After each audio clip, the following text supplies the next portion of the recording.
6,000 అంటే 6,000 మనుగులు అంటే 6,000 ఇంటూ 15 90 టన్నులు.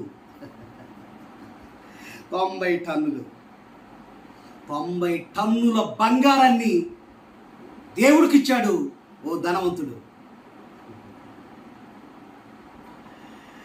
ఎంత మంచి మనసు అండి దావీదుది. ఇవ్వగలరా?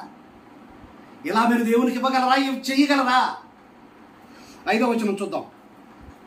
5వ వచనం, యెహోవాకు ప్రతిష్ఠితముగా మనస్పూర్వకముగా ఇచ్చువారు ఎవరైనా మీలో ఉన్నారా?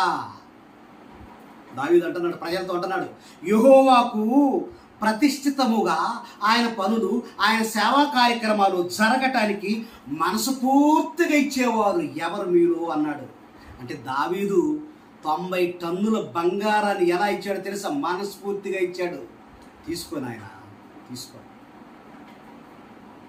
ఈ ప్రాణం నీది, ఈ జీవితం నీది, ఈ ప్రకృతి నీది, ఈ ప్రకృతిలో ఉన్న ఖనిజ సంపద నీది, బొగ్గు సంపద నీది, బంగారం సంపద నీది, ఖనిజ సంపద నీది, రాగి సంపద నీది, మైనింగ్ సంపద నీది. నువ్వు మాకు ఇచ్చావయ్యా. నీకే మేము భిక్షం వేయట్లేదు, నీది నీకే కొంత ఇస్తున్నాం. మేము వాస్తవంగా నీకేమి ఇవ్వలేకపోతున్నాం.